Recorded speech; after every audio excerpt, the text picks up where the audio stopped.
The full moon on Saturday, the 24th of July, brings the themes of the past few months into clear focus and sharp perspective.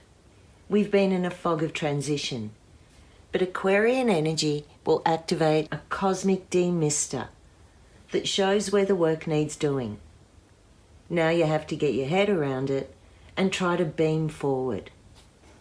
The moon lines up opposite the sun, right at the doorway of Aquarius at 127 degrees.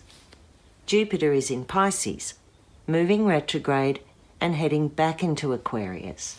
By the 28th, it crosses fully into the air sign, and a little tinkle of hope and bravado evaporates into clearer reality. This is like an Aquarius sandwich, with both the entrance and the exit to the sign given a blast of attention. A fanfare of clear thinking over emotional or partisan concerns. You can break new ground if you're prepared to commit to the task and learn new things. You could be up for more independence and, paradoxically, more connections. Aqua is social and group orientated, so you might be stretching your circle or reaching out. It also rules technology, the internet, and innovation. These days, Aquarius is about social distancing and vaccinations. This Aqua frequency carries a resonance with things that went on at the end of 2020, when Jupiter and Saturn formed a grand conjunction within a whisper of this degree. The Jupiter-Saturn conjunction was a message of a new abnormal and initiated a long-term influence on social structures and beliefs that are still unfolding. Now the blur is becoming fact, and there's more definition on the edges. The moon is flanked by heavyweights, Pluto and Saturn, putting it between a rock and a hard place. In truth, adapting to the hard place is the only option. We've got experience behind us, but this is new territory. We can see this with the Delta wave of lockdowns in New South Wales and Victoria. The full moon in Aquarius puts science, stats, and mass vaccinations front and centre. Aquarius can cut off emotions and think rather than feel. And here the moon is unequivocal. We need intelligence and clear directives to cut through fear and misinformation. There's 2 full moons in Aquarius this year, so what doesn't come to resolution now gets another crack in a month. That brings us to a bunch of oppositions featured in this moon phase, where one planet is 180 degrees on the zodiac wheel from another, at polar opposites. Their energies can compete and interrupt each other, vie for opposing needs to be met. This can mean face-offs, showdowns, high noon, and a chance to really see yourself through the eyes of another. Oppositions make you rise to the challenge, because you can clearly see what's stepped in front of your path. In psychology, it's like recognizing a projection. But even opposites attract. So the trick with oppositions is to work with the energies and integrate any common ground. For example, Mercury's in Cancer, opposite the Moon and Pluto. If they clash, it's a marker for arguments, pulling rank, or speaking the unspeakable that comes back to haunt you. If the energy is integrated, it can mean communicating with deep honesty, getting to the core, or getting clarity through dreams, through therapy, mediation, or shamanism. Pluto's aim is to transform, and Mercury's is to communicate. So why not transformative communication?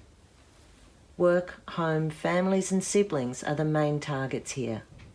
This brings Libra and Aries to a crossroad or the end of an agreement, while Cancer and Capricorn need to be honest about their needs for the future, especially if your birthday is cuspy towards the end of the sign. Venus has just moved into Virgo, and this puts her opposite Jupiter on the Pisces-Aquarius border. Venus, the planet of love and relationships, is comfortable in Jupiter's good nature and sense of adventure. But now they're seeing each other across the room, with a bit of distance and detachment, and a little bit more reality. Something or someone that seemed like a good idea at the time might need a rethink. And oppositions help you see it like a mirror. If you've been indulging lately, this might be when you're ready to rein it in. This is a good time to attend health, look at your budget, or do an exercise program. Venus in Virgo loves being alone and keeping things simple. If you've given too much to others, it will show up here. Time for self-care and self-appreciation. If you've been procrastinating about a boring clean-up job, then put some music on, because Venus will like that, and get into it. Virgos, your life has become cramped and dissatisfying. You have to make a decision about a tricky relationship, travel, or how to expand your world. A push-pull situation has you feeling stuck in a rut. But Venus, who spends 3 weeks in your sign, gives you a popularity boost and the right attention. Receive it gladly. The moon's nodes also act as an eternal cycle of opposites. The north node is always opposite the south node. For most of the year, Juno has been weaving in and out of the south node in Sagittarius. She is the queen of heavens and rules long-term commitment and partnerships.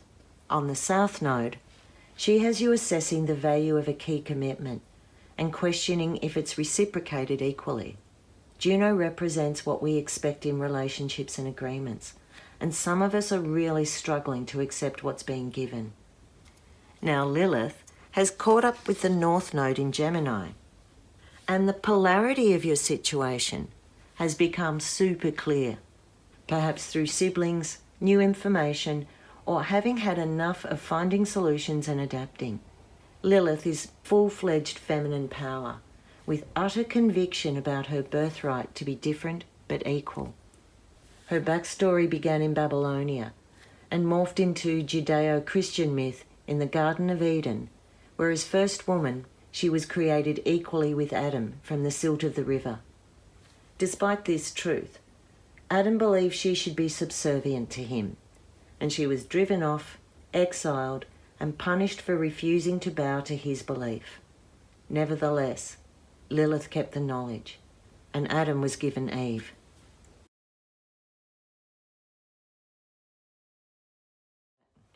With Lilith on the North Node, there's a sense of no turning back. You can't revive the old way it once was.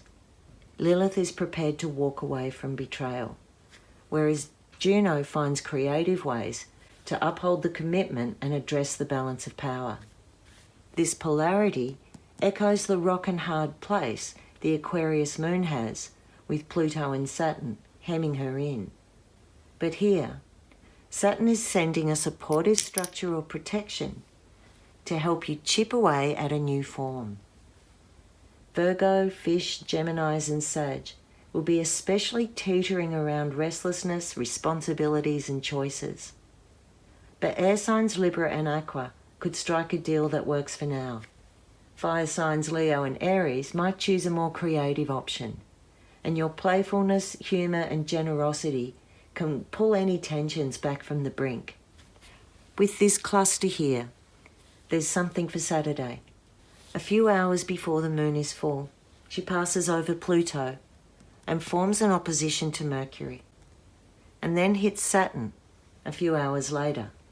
This short sequence is a setup for self-flagellation. Be proactive and don't go down the rabbit hole. Luckily, Neptune is throwing a beam of healing distraction. Being a friend, being in nature, music, art, meditation, forgiveness and compassion can help shift the intensity. There's an investigative compulsion with Mercury and Pluto, so don't probe what you don't want to know, and stop before you speak, think or act on any obsessive thinking. By the end of the year, you'll be grateful for the changes you made now and embracing a new path. The Cancer new moon 2 weeks ago urged you to let go. Now Aquarius is making sure you follow through with the new phase. I'm Merryl Key, and this is my mystery school. Like, follow, share and subscribe. Look at my website, merrylkey.com, for the Heart of Tarot video course or to make a booking with me. Blessed be.